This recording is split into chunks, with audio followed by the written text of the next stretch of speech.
Meus amados irmãos, a paz do Senhor, amém?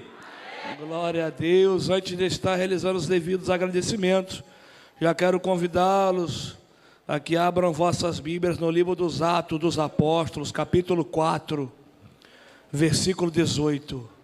Livro dos Atos dos Apóstolos, capítulo 4, versículo 18. Quero louvar a Deus pela valiosa oportunidade que me foi concedida de poder estar aqui nessa noite com os amados irmãos, nesta igreja maravilhosa, nesse vigilhão da Celebrai, que tem marcado história, não só no Rio de Janeiro, mas por todo o Brasil. Creio que muitas almas têm sido alcançadas por esse projeto que Deus confiou ao pastor Joel. Ao pastor Joel, quero agradecer a oportunidade, que Deus continue abençoando a vida desse servo de Deus, a sua esposa, pastora Carmen, que Deus continue conservando a vida deles. Ao pastor Felipe Santos, meu amigo de décadas, que Deus continue abençoando a sua vida. É muito bom ver o que Deus tem feito. A gente sabe tudo que a gente já passou, né? E a mão de Deus, graças a Deus, nos guardou, né, meu amigo? É pouco ainda o que Deus vai fazer sobre a tua vida, sobre a sua casa. Que Deus continue te guardando, guardando a sua esposa, Maiara, que Deus continue te abençoando, tá bom? A todos que estão aqui, pastor Daniel, meu grande amigo, pastor Felipe Messias, o meu irmão, aos pastores que vão pregar, pastor Luan, que ele está, que Deus lhe use daqui a pouco também com muita autoridade, a todos os amigos, Santo Cristo que está aí, lá na minha congregação, do Meia, que Deus os abençoe, tá? Todos os amigos, pastor Rafael, todos, vim acompanhado da minha esposa maravilhosa, Carol Góes, minha companheira, mãe dos meus filhos, essa mulher linda que Deus confiou a mim, e também da minha filha primogênita, nossa filha está ali, Ana Luísa, uma bênção, veio dar lugar, que Deus continue também te abençoando, minha filha, sendo essa bênção que tu és. Vamos lá, gente? Aptos, ao pastor também desta igreja, transmito todo carinho, que Deus continue abençoando ele no comando desse rebanho. Amém, igreja? Amém. Capítulo 4, versículo 18. E chamando-os, disseram-lhes que absolutamente não falassem e nem ensinassem no nome de Jesus. Amém? Podem tomar os vossos assentos. Concentre, por favor, sua total atenção aqui em mim. Meus amados, nós estamos aqui diante do livro dos Atos dos Apóstolos. Livro esse que no Novo Testamento tem o objetivo de apresentar para a gente, de forma canônica, a história da igreja do primeiro século da era cristã, a igreja primitiva. É esse livro sobre a visão de Lucas, que vai apresentar para a gente tudo aquilo que está correlacionado ao nascimento, ao estabelecimento e o desenvolvimento da igreja primitiva. Lucas vai narrar para a gente tudo aquilo que foi bom ou ruim, o que deu certo, o que deu errado, os tempos de crise, os tempos de vitória, os tempos de alegria ou de choro. Tudo isso vai ser nos apresentado numa cobertura histórica de aproximadamente 33 anos. Se inicia ali com a ascensão de Cristo aos céus e é finalizado quando Paulo chega na sua primeira prisão em Roma. Logo quando a gente passa e observa o tempo de cobertura, de abrangência histórica que o livro de Atos cobre, logo a gente pensa, Tiago, um livro que tem uma cobertura de 33 anos de história desenvolvida, deve carregar consigo uma complexidade interpretativa muito grande, e é verdade. Porém, esse livro tem consigo algumas divisões, e essas divisões facilitam a nossa compreensão. E falando de forma bem básica, né, por conta do momento, a forma básica dessas divisões já será o suficiente. São três. Você tem na primeira parte do livro de Atos o cumprimento ali da descida do Espírito Santo sobre todos que estavam ali crendo em Cristo, clamando a Cristo, aqueles que colocaram Cristo no centro da sua vida. Promessa ali começa a ganhar forma, começa a se cumprir na primeira parte do livro de Atos. Na segunda parte, nós podemos ver ali o nascimento da igreja, tanto dentro de uma ótica individual, eu e vocês somos templo do Espírito Santo, como também dentro de uma ótica coletiva, que é isso aqui, não as quatro paredes, mas a comunhão dos santos, né? Aquilo que era traduzido no Antigo Testamento, a expressão hebraica era traduzida por assembleia, ajuntamento, congregação, comunhão, foi traduzido no grego bíblico por eclesia, igreja, na nossa língua, que fala disso, comunhão dos santos, esse ajuntamento, os santos congregando junto. Na terceira parte do livro de Atos, é onde a gente vai ver o crescimento da igreja, a propagação do evangelho, o ide ganhando forma. Na terceira parte do livro de Atos, nós vamos ver a igreja avançando. E é nessa parte que está o capítulo que eu fiz menção. Aqui Lucas está narrando para a gente o crescimento, como se iniciou o avanço da igreja. O crescimento da igreja é nos apresentado aqui por Lucas no capítulo 4. E logo a gente pode observar que Satanás ele vai se mover para tentar impedir o avanço da igreja. Ele não vai ficar de braços cruzados, vendo a maior revelação do céu sendo anunciada para a humanidade, e não vai tentar ali de alguma forma parar tal crescimento. Ele vai se mover, ele vai fazer de tudo para poder impedir o avanço da igreja. Meus irmãos, escute isso aqui. O nosso adversário, Satanás, ele sabe muito bem quem é quem. Ele sabe quem tem compromisso e quem vive de aparência. Ele sabe muito bem quem tem aliança e quem vive de aparência. O problema dele não é com quem finge ser uma coisa que verdadeiramente não é. E ele sabe muito bem quem é quem. Tiago, tu veio no Vigilando a celebrar e dizer que Satanás é onisciente? Obviamente que não. Ele é onipresente, então não. Tais atributos pertencem somente ao Senhor. Porém, tem demônio espalhado para tudo que é canto, irmãos. Somos sabedores porque Jesus revelou para João na ilha de Patmos, em Apocalipse capítulo 12, versículo 7, 8 e 9, em algum ponto do tempo houve uma batalha no céu. E o resultado final dessa batalha foi a derrota de Satanás. E o versículo 9 diz que ele foi lançado por terra e levou a terça parte dos anjos consigo.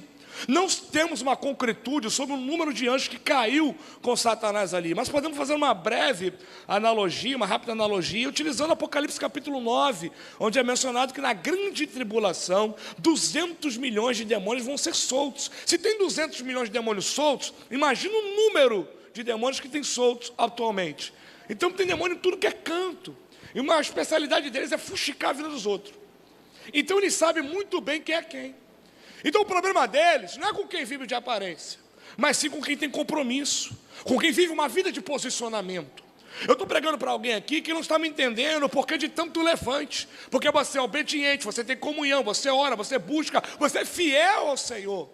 Mas é vento que vem dali, é guerra que surge daqui, é pancada que vem do nada. Aí Deus preparou o vigilhão da celebrar só para poder te dizer que isso tudo está acontecendo por causa da tua fidelidade ao Senhor. E vamos lá, Deus não prometeu vida boa para ninguém, irmãos.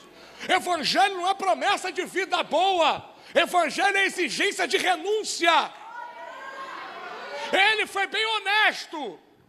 Por exemplo, em Atos capítulo 1, versículo 8, ele disse: e recebereis a virtude do meu Espírito, e ser-me-eis testemunhas. Repare que Jesus está sendo bem claro naquilo que ele está transmitindo para a igreja. É porque quando nós pegamos a definição de testemunha no nosso léxico, a terminologia básica dessa expressão é alguém que pode descrever algo que viu e ouviu. Porém, a expressão que foi traduzida por testemunhas, ela acabou perdendo um pouco das suas significâncias com o processo de tradução. Ali no manuscrito do Novo Testamento você encontra a expressão para testemunha, mártios. De mártires vem a expressão martírios. No latim, a expressão martúria. Na nossa semântica, a expressão mártir. Qual é a definição básica? O que é um mártir? Alguém que dá a vida por uma causa.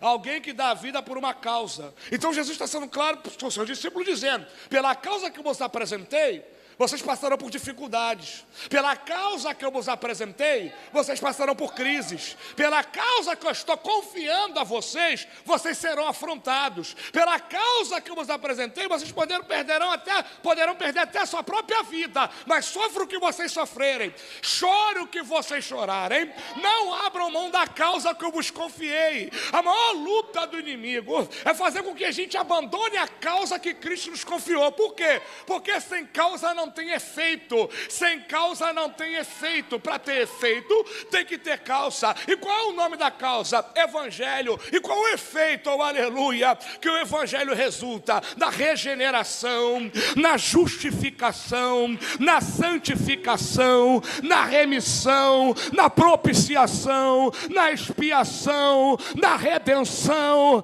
na salvação, oh, aleluia, oh, glória.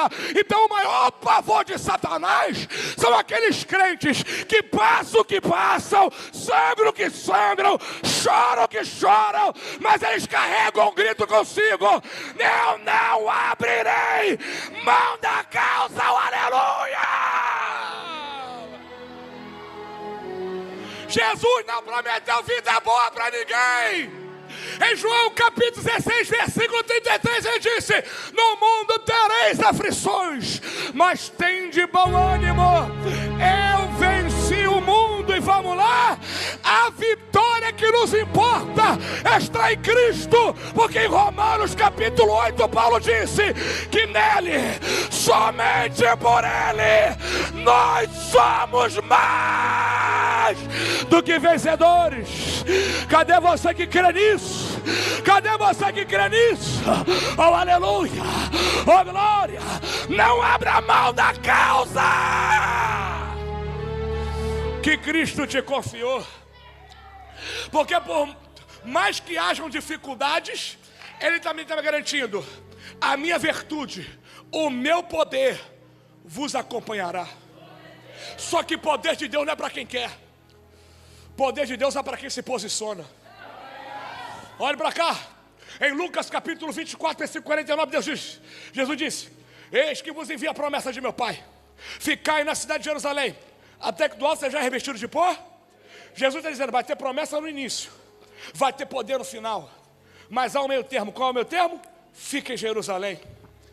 E o que significa ficar em Jerusalém?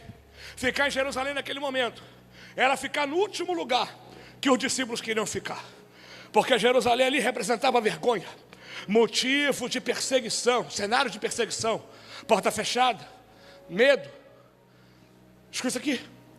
Ali vai aparecer no manuscrito do Novo Testamento o verbo grego meno. Meno, dentro dessa perícope de Mateus 24, dentro do contexto, tem duas significâncias básicas: estado ou condição. Qual é a condição para ter poder? Obedecer a ordem imperativa e indicativa. Fica em Jerusalém, não é para ficar onde me dá na telha, é para ficar onde Jesus está mandando eu ficar. Por quê? Porque ficar onde todo mundo quer ficar é mole. Oh, aleluia. Mas no Evangelho, o segredo é ser direcionado. Oh, aleluia, oh, glória. Eu estou pregando para pessoas que ao seu redor se construiu um cenário de vergonha, e alguém está olhando: daí não sai mais nada, daí não acontece mais nada, casamento está falido, filho vai morrer na droga. Só que Deus está dizendo: eu te levantei no meio desse cenário e vou te revestir do meu poder e vou te usar para fazer a diferença. Só que aí entra um segredo. Qual o segredo? Se é para ficar, não fica de qualquer maneira. Aí entra o estado, porque se é para ficar reclamando, não precisamos disso. Pode ir com Deus. Se é para ficar, para desfalecer a fé de quem decidiu ficar, também não precisamos disso. Pode ir com Deus. Se é para ficar, fica da maneira correta. E qual é a maneira correta? Lucas me ensina. Atos capítulo 1, versículo 14. Quem ficou? Ficou perseverando em oração. Repare que Lucas é detalhista no detalhe que ele está transmitindo, porque ele poderia ter dito ficar orando, mas ele coloca a expressão perseverar antes da oração, porque quem persevera vai na contramão de toda a expectativa que o cenário estava apresentando. Alguém olhou para o teu cenário e disse: duvido suportar. Alguém olhou para a tua guerra e disse: duvido que vai bancar. Alguém te viu no meio da tempestade e disse: vai pular do barco. Só que quebraram a cara, oh, aleluia. Você decidiu confiar naquele que até aqui tem sido a tua fortaleza, e não é daqui para frente que será diferente, oh, aleluia. Persevere em oração, persevere em oração, persevere em oração. E quantos perseveraram? Atos 1,15, 120. Isso aqui é muito interessante. Por quê? Porque Paulo diz em 1 Coríntios capítulo 15, oh aleluia, versículos 3, 4 e 5, que Jesus ressurreto apareceu para Pedro, para Tiago, seu irmão, e para mais de 500 homens. Só que Lucas está dizendo em Atos 1,15 que só tem 120. Cadê o resto? Meteram o pé. Por quê? Porque alguém ouviu falar de promessa, achou que era para amanhã. Passou um dia, cadê que não tem nada? Passou 2 dias, cadê que não tem poder? Irmãos, Lucas diz em Atos 2, versículo 1, que cumprindo-se o dia de Pentecoste. Então vamos lá. Jesus morreu e ressuscitou quando? Na Páscoa, sim ou não? Da Páscoa ao Pentecostes eram 50 dias. Fala 50. Ele ficou ressurreto com seus discípulos 40. 50 menos 40 dá quanto? Reparou? 10 dias foram o suficiente para revelar que nem todo mundo que está dentro é igual. Existem os posicionados, mas existem os emocionados. E poder de Deus não é para a gente emocionar. Poder de Deus é para quem se posiciona. Mostra para mim a diferença. O emocionado vive de momento. Se tem milagre, ele dá glória. Se ele decide que não vai ter milagre, ele abre a boca para ficar reclamando. Se tem sinais e maravilhas, ele abre a boca para falar em outras línguas. Mas Jesus decide dizer: não vai ter sinal, não vai ter maravilha. Ele abandona o barco, ele retrocede. Mas o posicionado, ele entende que Jesus não vem para ter momento, Jesus vem para ter um relacionamento. E a forma que eu preservo esse relacionamento entrega a qualidade que eu carrego. Que é isso, pregador? Para Deus o que conta não é a quantidade. Porque não adianta ter quantidade se não tem qualidade. Mas se tiver qualidade, Ele usa, oh aleluia, para mudar todo um cenário. Porque quando o Pedrão, cheio de Jesus, abriu a boca para pregar, Atos 2,41 diz que quase 3.000 almas, oh aleluia. O culto havia mudado. O culto agora era novo. E Lucas faz questão de dizer: o culto mudou, porque ele vai apresentar Atos 3. E como é que Atos 3 se inicia? Com o padrão do culto antigo. Qual era o padrão? Alguém caído na porta do templo, tendo todo dia aquilo que era da sua vontade, mas permanecia caído.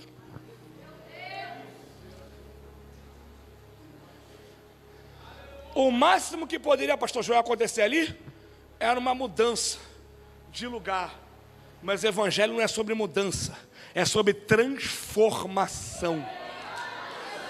Só que agora vai chegar no culto 2 camaradas cheios de Jesus.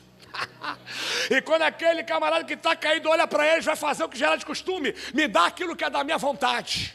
Pedrão vai olhar para ele e disse: aquilo que é da tua vontade eu não tenho, mas aquilo que vai transformar a tua história, hoje eu te dou, em nome do Senhor Jesus. Levante e anda, levante e anda.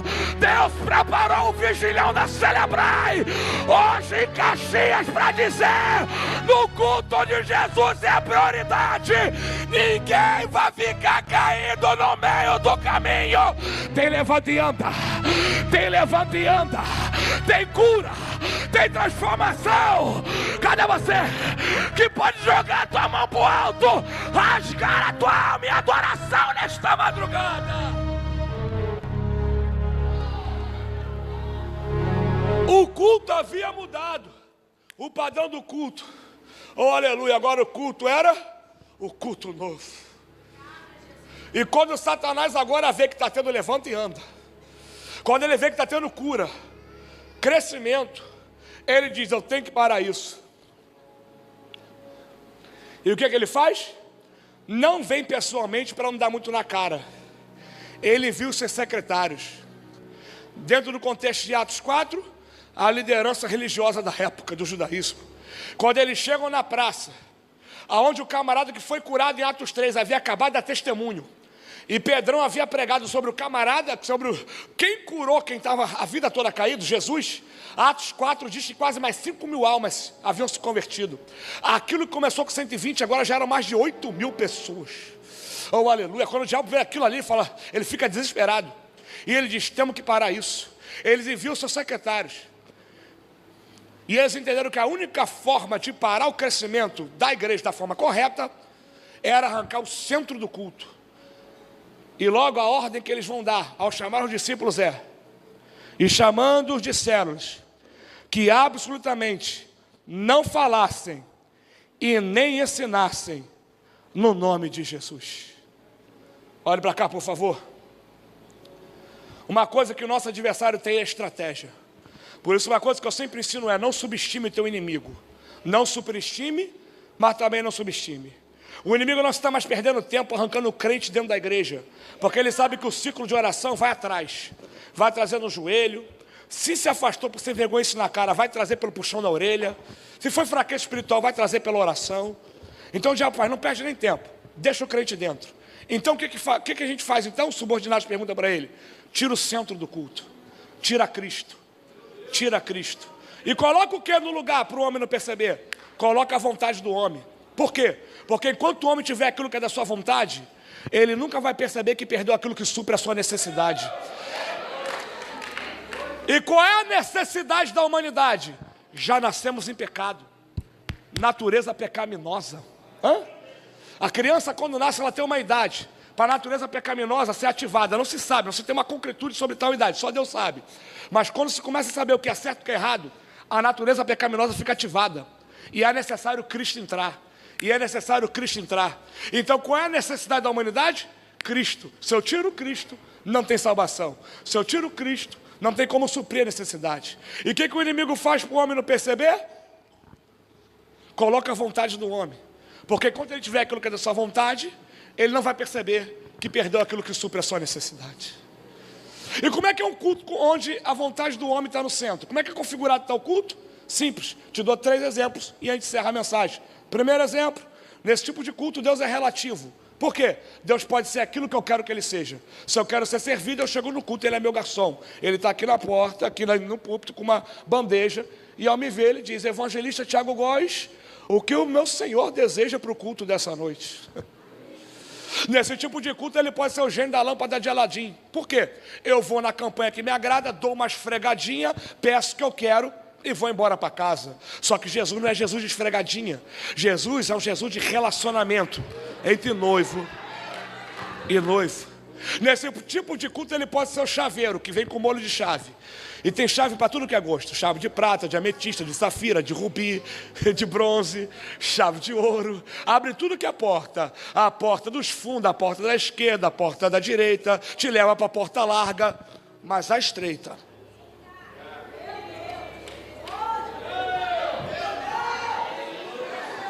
Nesse tipo de culto vai ter um bonitão aqui no altar gritando para você: determina para Deus que Ele é obrigado a fazer. Pronto, agora Deus é meu capacho. Pronto, eu mando e Deus faz, porque Ele tem medo de mim.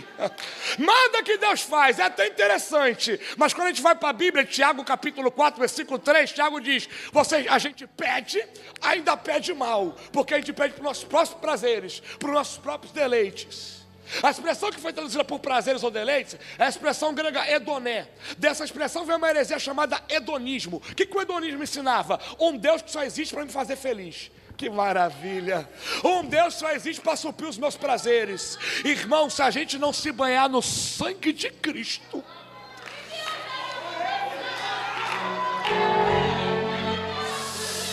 céu e calababadarafaçaio, tu que calababadarafaçaio. Olha para cá, Cristo não tem comunhão com os pecadores. Entenda uma coisa: Uma coisa é você errar, outra coisa é você viver no erro. É uma diferença entre quem pecou e entre quem decide viver no pecado. Alguém erra e tu diz assim, está errado. E alguém fala, mas tu é santo? Ou tu é santo, ou tu vai para o inferno.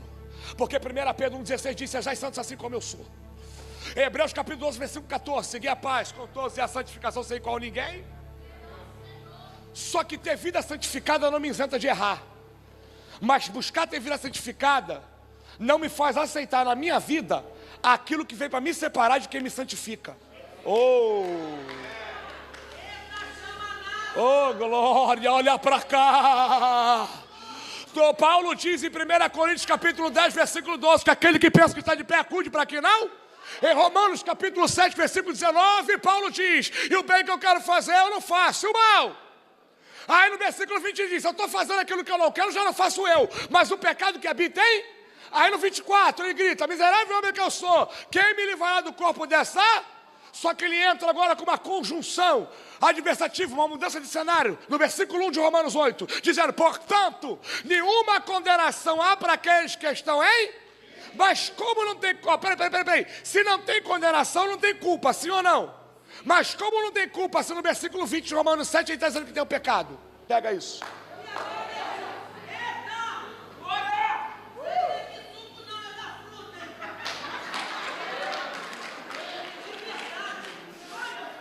Porque uma coisa é você ter a natureza pecaminosa, outra coisa é você viver inclinado para ela. Porque quem está em Cristo, aleluia, não aceita viver uma vida inclinado para a carne, aleluia. Porque ele entende que a inclinação para o Espírito é vida, é vida, é vida, é vida. Jesus preparou o vigilhão da Celebrar em Caxias para dizer para todo o Brasil, não tire Jesus do culto. Cadê você? Cadê você? Que pode rasgar a tua alma e adoração. Não tire Jesus da tua vida. Não tire Jesus do culto. Não tire Jesus da tua vida. Cadê a geração daqueles que não aceitam viver inclinados para a carne? Porque entende que a inclinação para a carne é a morte, mas escolheram viver uma vida inclinados para o Espírito. Abre a tua boca para adorar, vai. Abre a tua boca para adorar. Grita para quem quiser ouvir. O meu culto, a única pessoa que não pode faltar é Jesus. Fala, fala, fala, fala. Fala, fala. O meu culto, a única pessoa que não pode faltar é o meu Jesus. É o meu Jesus. Não tire Jesus do culto. Não tire Jesus do culto. Não tire Jesus do culto.